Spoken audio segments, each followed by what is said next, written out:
Welcome back. We have a very special guest all the way from the Netherlands. This is Matt from NGG. Welcome, Danar, to the show. Thank you. Thank you for having me, Matthew. This is Oh, I'm super excited. yeah, us too. Now, Danar's worked on major games that we've played as well, so that's exciting for us, like Uncharted, Horizon Forbidden West, Horizon the first one. So it's quite the pleasure to speak to someone who's actually worked on the games, Danar. To see the background, because we don't really get to meet the people behind the scenes when we Yeah, finish the game and it's all the credits. To see you that's very true. to see you live, it's quite the we're very appreciative, so thank you so much. So dive deep into what you did for these games. You can start with Uncharted, or if you want to go to Last of Us. I know you worked on the TV series, which we Yeah, watched as well, which was amazing. What exactly you do, and who you work with. right. So thank you for the introduction. I appreciate you for having the time and putting me on this great channel. So my job mainly is so the way it works is a lot of times these art directors or production designers, they have an idea for a scene in their TV show or like a space in their game, but they're not sure how it looks like, and they come to me to visualize their ideas that they have on paper and put it into a concept art. And basically, concept art, it says it in the word, we're actually, we're actually problem solvers. So I don't necessarily see myself as an artist. I kind of see myself more as a visual problem solver in the sense of like, this is not something that when you get like a briefing and you immediately know what you want. A lot of times the art director doesn't know what they want, but they do know which direction to go. So it's my job to kind of guide them towards like, all right, is this what you want? Is this direction? What kind of lighting do you want? What kind of space do you want? What kind of greenery do you want? How is the space blocked out? Where does the viewer look at? What are the small story elements? For example, in The Last of Us, there was this part where we had to design the dead bodies, and within that we had to each dead body had to have their own story, like maybe a worker who just fell through, and we have to show that story and not just like a dead body laying, but kind of like telling a story of like how does the skeleton. So this is where the design aspect comes in. It's like, all right, when we have a dead body, we want it visually to be clear, so the bones from the meat, from the flesh to the close has to be very clear and very graphic, in a sense of like it's when you look at it, it's immediately clear what's happening. And it's basically like constantly trying to tell small stories for the bigger picture so the world feels like it's alive. And that's my job, is to take the idea that they have and implement any other research that I've had and any idea or creative decisions that come to my mind while I'm working on this image, and hopefully get to a great result where you can see it back in a game or see it back in a film or a TV show. And that's what we appreciate, because it's the finer details in what you do that Yeah, really makes it exactly. exciting. That's what my friend looks at. He looks at all the finer fidelity, the enhancements in the games. Do you think that games in the future, 23 and 24, what kind of changes are going to be made environmentally or by using the different engines? Are we going to see, is it going to be more like cinema where we can immerse So the ourselves way into the games? What do you think? so the way I see it beforehand, the way engine worked is there's a certain amount. So see it like this: you have a big oven, and PS1 we only have this small oven, so you can only make one pizza, and you can't shove too much into it because it will burn down. And then the PS2 came and it became bigger. We can do two, three pizzas. And then like let's go to PS5, PS4, and then it's like, all right, you can shove in a lot. With that, I mean like with detailing, with how far we can see, with how much we can explore, because you don't want the game to be too heavy. And the game is just calculating all the small pixels that is within the level itself. Right now with Unreal, what's so amazing, and I think what the future holds, is you can imagine that it's just boundless. Like we can just go on, like the mountain you see in the back, you can immediately go there with all in detail. There's no lack of detail, because the great thing about Unreal right now is it's calculating that the further it goes, the less detail it has, so that the game is not that heavy, and it Okay. can it doesn't need to load. There's no loading anymore. There's no corridor gameplay, which we're still stuck to with a lot of games.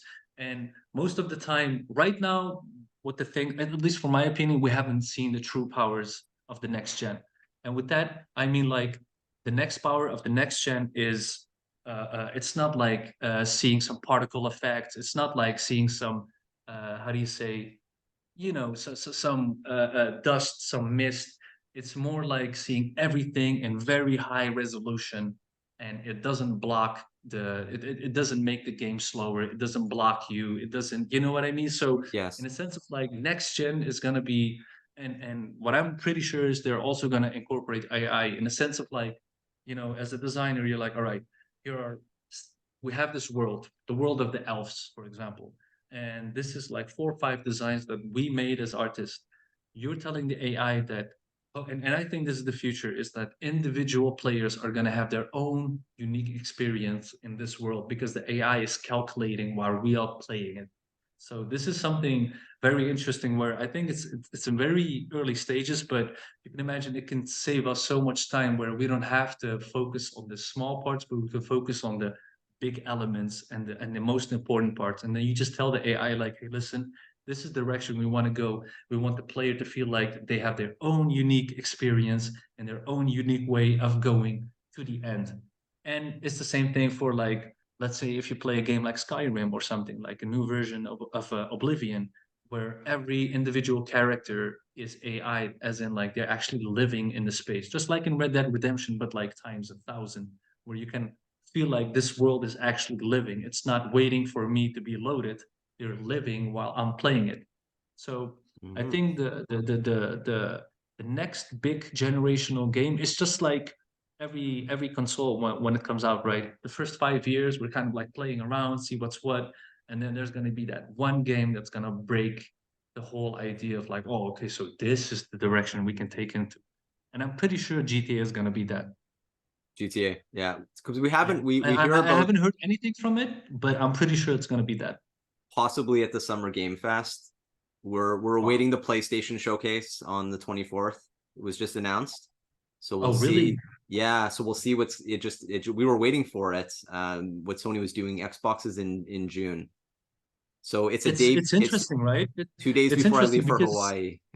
oh wow, That's why I have that's the a great background. introduction, huh? Yeah. No, I think it's very interesting because it's time for us to, just like how we have films and how we have portraits and paintings, as in like this is part of history. I think it's time that we put games in there. And one of the games I would put in there is Red Dead Redemption 2, in a sense of like that's art for me. That's not a game. That's art. That's not something every studio can do. Mhm. As in like they just put the level so high that you can only look at it and be amazed by it. And it's the same thing for me what Elden Ring did. It's so unique in a sense of like you feel you're in this unique world and it's so well designed.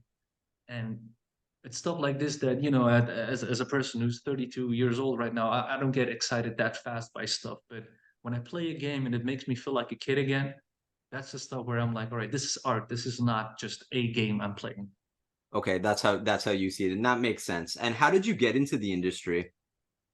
Well, it it it it started all with having the love for games. I think the first game that really introduced me to like, wow, I love gaming. Back in the day where being a game nerd wasn't cool. It was Metal Gear Solid 2. And I remember when I played that game, I could never forget that, like just the idea of how cool it is. And I thought like, someday I want to be able to do something like this. Just I don't know what, but I want to do something like this where I can inspire younger generations. And I got introduced to the idea, the term concept art by a old friend of mine. And he was like, "Hey man, did you know that you can make a living off making concept art?" I'm like, "What the hell is that?"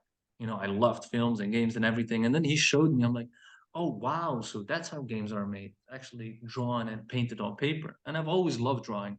So as soon as I heard that, it just clicked. And this was back in 2011. It just clicked with me. And it took me like 7, 8 years of just doing it out of the love until I met Shadi Safari from One Pixel Brush, who had an outsourcing company. He used to work at Naughty Dog. He worked on Uncharted 1, 2, Uncharted 3. He also worked on The Last of Us 1, and then he decided to make his own company, and they got hired by Naughty Dog Okay. to work on The Last of Us 2. And at that time, mind you, I wasn't working on The Last of Us 2. I heard from some birds working for Shadi that he was working on it. So I was like, hey man, you don't even need to pay me if you want, but I need to be on Last of Us 2. Because the first game, that was the game that made me think like, all right, I want to do environments, because this game, like emotionally, it's still here with me. As in, as much as I love the TV show, this game is just a true masterpiece. It As is, in, like yeah. showing that games can be more than just games. So from that point on, once I started working on that, it kind of the ball got rolling. And I have to say though, before that, I did my internship and I was working a bit with Guerrilla, but it was The Last of Us one, oh sorry, two, which really when I felt like, all right, this is I'm part of something great. I already knew it's going to be a great game, so I had to work my ass off for 3, 4 years, working with the best of the best, because Naughty Dog in the art industry is known for being the best of the best. Their eye for detail, their eye for storytelling, and I thought like this is just a boot camp, as in like I'm gonna learn and I'm gonna do my best to become as equal to them, if not like half of what they can do. It's enough for me. So from that point on, fortunately, I got back to being introduced to Guerrilla Games. They saw what kind of work I did, and they were like, "Hey, would you mind coming to work with us for a couple of months on Horizon for Forbidden West?" And it's it's a similar thing with like overgrowth and greenery and everything. So I went back. I worked with them, and what's very interesting is I thought that I worked on Last of Us 2, so I figured out art. Now I'm like the best, and it was a huge reality check for me, as in like no, you'll always be challenged, as in like every art director has their own taste, every game has their own way of thinking, and this game really showed me that you'll always be on your guard as an artist.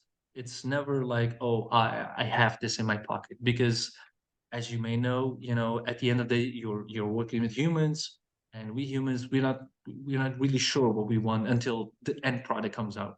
Like I can tell you, most of the games that came out or films, it's like they're even working on it till like 2 weeks before it comes out or a week before it comes out. So you really never know how it's gonna look like. You never know how it's gonna be until it actually comes out. But with Horizon and with The Last of Us 2, I know that the fans love it so much. I knew that the team knows what they were doing and the team knows what they needed.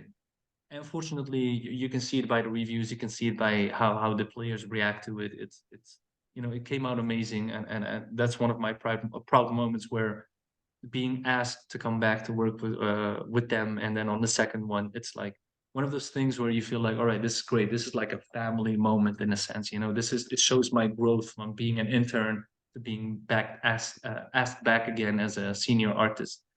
And from that point on, I delved into film as well on on the Shazam 2. I worked on the Transformers, which is a similar way of working, but with film is like, all right, we need it now, basically. Yeah. They give you this stuff and they're like, we need it now, actually. You're like, when do you need it? Now. So Right. Which one, it's which world do you like? Do you like the film, or do you like what you were doing with the games? Because yeah, film's more instant, like what you were explaining. yeah. Games can take a So little bit longer for demand. I guess I like games because we take our time, but at the same time, film, most of the time when I'm learning is on the job, and when you have to be fast, you don't have a lot of time to procrastinate. And I'm a master at procrastinating, so I think it's a good balance. But I would say like to actually delve into the world, a game is way more fun, because you're working a year or two on it, and you actually take the time. And for me, the further I work, the longer I work on it, the better I get, the less I have to think about it, because I'm living in that world, in the Right. sense of like, excuse me, in the sense of like, I I I I know how the greenery is working. I know how the breakings are working. I know like if I break this building from here, the player would see it through there, and the lighting comes through this. This is the mood we need. And after a while, I don't even have to think about it anymore. And mind you, with every image that I do, I spend like at least 5, 6 hours researching. As in like, all right, they have palm trees, but what kind of palm trees? All right, they have ivy, but what kind of ivy? Because ivy Hmm. doesn't grow in this kind of weather, and this kind of weather doesn't give this type of grass, and the grass shouldn't be green, shouldn't be yellow, because it's really hot. So it's like kind of it's layers and layers on top of each other. And as soon as you take from reality, and that's most of the time where the best games take from reality and they just enhance it like 20%. It's like the 80-20% rule for me. It's like 80% realism, and that 20% that just give that good push. And that's usually the projects that I really love, because I can really not only delve into my research but also understand life in the sense of like, all right, that's interesting. I will never forget that greenery or ivy works like this, or like there's ivy who's this small, this ivy who's this big, and how does that work in in the space of the player? And for example, for The Last of Us, we got like art guide in the sense of like, all right, this is how we want you guys to design. As in, you have our basic shapes. You have a circle, you have a square, you have a triangle, and it's like when you're in the territory of the bad guys, we want a lot of triangles. So what is a triangle? A pine tree. You put some pine trees in the background. It just gives you this idea of like, oh, there's something dark and glooming going out there, right? And when you want some nice stuff, when you want some happiness, you kind of have like a happy sun, you have like round trees, you have like greenery sticking out. So it's a lot of layers of understanding greenery, lighting, coloring, and how we can all use that to make this world bigger than life, where the player is playing it and is being amazed not only by the gameplay, but also they feel like they're a part of the world. Right. No, yeah, we appreciate everything from the ground up and how long it takes to make a game. And I understand now why it's delayed, why games get delayed, you know? Yeah, it's it's a lot. Like I've had moments where we design a whole space for like a month and a half, two, and then the story changes, and then we just have to throw that away, and then we start over. And there's one thing though that I have to say, and this is unfortunately something that you have to give back. The fact that I'm part of it, I could never experience the games as a fan, and that's something that I had to accept, and because I'm such a big game fan and film fan. But for The Last of Us 2, that was really hard for me because, spoiler alert, I knew very soon that the main character would die, and I'm like, fuck, Right. why him? You know what I Why mean? Why why him? Joel? Why Joel? Yeah. Why him? And I remember Shadi was telling me like he just threw it out. I didn't want to know anything. I'm like, hey, it's weird. We're just painting Ellie. Where's Joel? It's like, oh yeah, Joel died. What? Oh, So the first thing I did is I called all my colleagues and I told them as well because I didn't want to have this burden on my own. So not only did he give the spoiler to me, I'm like, I made sure that everybody knew that. So everybody is feeling the pain that I feel because Joel shouldn't die, but I'm very happy the way they showed it. And when you look at the TV show, it kind of explains it more in the sense of like, he's a fucking serial killer. So yeah. it doesn't In matter that, how much we love him, he's a killer. in And the essence, person, yeah. right, in Right. essence, and this is what I loved about the game is like it challenges us. It's not about who we love as a person. It's about like the idea of like, yes, you're playing a game, but you're still killing maybe innocent people or defending themselves. So very interesting concept. But all in all, it's I'm just excited to be part of like something like this because it was always my dream. Like I'm a person who dreams about his work in the sense of like I'm always trying to find something that I think like it's cool, it's dope. What would Danar think when he was 14, and what would he think it's cool? And based off that, I choose the projects that I work on.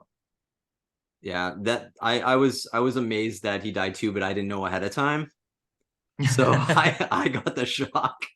But and then there was a kickback. There was, believe me, a pushback from people on Twitter saying, "Why they kill Joel? Why they kill Joel?" Like, and people were upset because they lived this game. They were immersed into this game of Last of Us. Yeah. We're waiting to see if Last of Us Part 3 comes out because we did let her go at the end. Mhm. Abby. So I'm always questioning. Okay, so she went on the motorboat. She's gone, and then so what are they going to work on next? And in the future, which you can't tell me everything. I understand that because you Yeah, signed I mean, like, I don't even contracts, know. but yeah, I don't even know at this point because Naughty Dog has been very secretive, and since it's been a while since I worked with them, but hopefully I can just enjoy it as a fan. But for me right now, they're focusing on the multiplayer part that they are working on. Like it's a big multiplayer based off the Last of Us world. So I don't know if you played the multiplayer for the first game. I really love that game, the multiplayer part yeah, from the first one. part one. Yeah, part one. Last of Us. So That I'm was good curious. too. That was good too. Last of Us Yeah, Part 1. Yeah, Yeah. that was the one that I really fell in love. And this is the interesting part. You would think that The Last of Us, if you work on a TV show or a game, it's the same thing. It's not, because it's from a different creator's view of what Last of Us is. Hmm. So that means that he's looking for something else in Last of Us than what you thought you were doing on the game. So this was also another learning point for me, where you always figure that different creatives have different ideas. And as long as I have a feeling as an artist that I'm not being hired to render, but being hired for my creative choices, then it doesn't matter. Like, I'll make sure that I'll do the best out of it, because at the end, when I'm seeing something and I see my work reflecting, that's actually the only moment I enjoy it. Other than that, it's like when I accept it, yes, and then it's like, oh my fucking god, I actually have to do the work. Like 2, 3 years, and then it comes out. I'm like, all right, that was the reason why I did it. That's awesome. So Danar, so you don't, what games do you play? Like, are you excited about in 23-24 that you're not working on? Are there games that I'm excited are for there games Diablo. Diablo I'm 4? excited for Diablo. Yeah, I'm excited for Diablo because it just looks so badass. Like, it's so beautiful. I have an Xbox, so I tested it. It was a server slam. So Yeah, I heard I about got that. a Yeah, chance to play it. So yeah, it's good. I like it. It's a different camera angle than I'm used to, because I'm used to The yeah, Last of Us where you're right behind Ellie, right. or Joel, like right behind the camera. This one comes from a Yeah, top. I guess the design of this game is more top view, which yeah. I can adjust to it. You know, I adjusted to it. I enjoyed it. The bosses were cool. Yeah, you'll like the game. The artwork's really nice. The worlds are dark. It's yeah, and it's that dark grooming thing that I love. Yeah. That kind of like Game of Thrones idea, and they're so good at making the space livable. But by the way, I'm just like you. I don't play a lot of like top-down games. I like my games cinematic. Straight on. Um, Yeah. I'm recently I've started playing God of War Ragnarok. I'm Yes. like 10 hours in. Amazing, of course. The animations, the action, the storytelling is so strong. I have a lot of friends who work on that, so it's something that I'm not only proud for the work I do, I'm also proud for the work that my friends have done, because I know like it's a really tough thing to do. Not only do you have to deliver top quality, but you also have to make sure that it stays within the line of what God of War is. Yes. Um, for games, I'm really excited for something that, and it hasn't been announced, whatever. And I don't know any game, but for the next game where I'm like, oh, wow, this is really something different, in a sense of like, it really shows what PS5 can do, Right. and We what a haven't really next gen game actually is. we haven't tested the consoles yet. The 12 Yeah, teraflops of the Xbox, what PlayStation yeah, 5 has, we haven't tested them, and they're bringing out the PS5 Pro. We're gonna get the PS6. We're gonna get the PS6 in 2027. So I mean, we're not wow. even testing these consoles yet when they came out. We can't even see what they do. I mean, some of the No, games will. Spider-Man 2 will probably push PS5 to the yeah, I brink, think so. and Yeah, Wolverine. I think those two will probably push the PS5.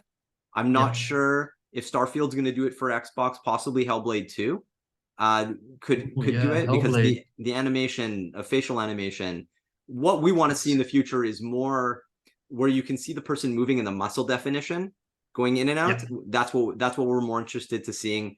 That when a blade of grass, when you're walking over the blade of grass and you look behind, that it's still bent, that yeah, it yeah, hasn't moved back.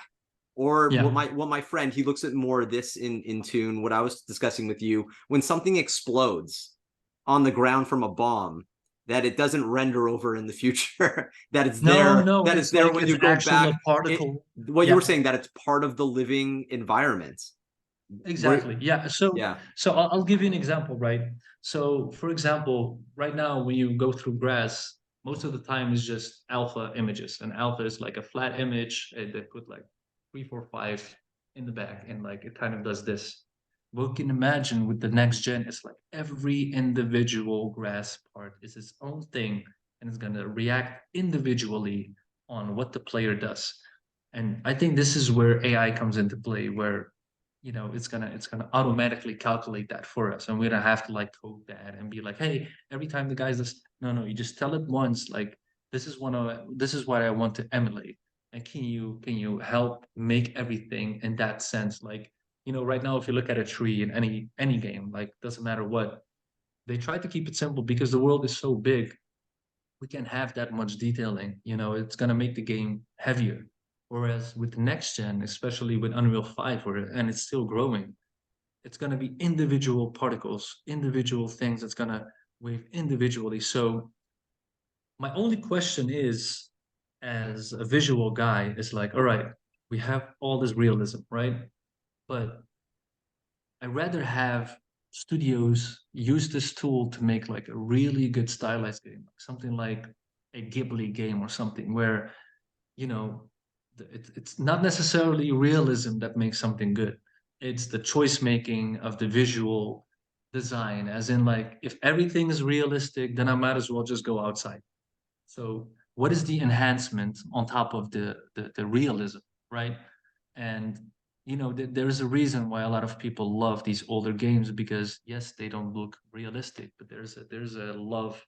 This is why nostalgia works, right? That there's a Right. form of beauty to it that realism can't capture. So I wonder where the balance is. It's like, are we going for like the muscles, realism in that, or are we going for the opportunities of like, you know, what kind of movement does the character do? How does the character live? How like is there a does the character live when we turn our PC off? Does he age? Does he do this? Does he do that? So it's more like a balance in between like gameplay and like realism. For example, from and this is just my own view, is if you look at Japanese games and you look at Western games, what we do most of the times, we like cool. We like the idea of like having good animations and battle and raw, like the amazing cinematic thing. Whereas Japanese gamers, or sorry, designers, they start by calculations of like, all right, when a character is running, it's just one speed. There's not like moving and stopping, and no, it's just one calculated speed. Japanese developers, they really focus on gameplay and what makes gameplay unique. I'm not saying we're not doing that. I'm saying we're more focused on like realism, cinematic, and like, emotional beats, and we have our own way of thinking. So I Yeah, wonder if there's a combination. I agree with you. There needs to be a combination. We're still figuring out this balance. And Yeah. I just like to thank you so much for the time today. You've really opened my world to the design Thank you. aspect. Thank you for what you do. We'll be in touch. And on behalf of Ari and myself, thank you so much, Danar, for your time today. And And thank you you for know having what? me, Oh, man. no It's been a problem. It's pleasure. my pleasure. And go Rotterdam. I'm a huge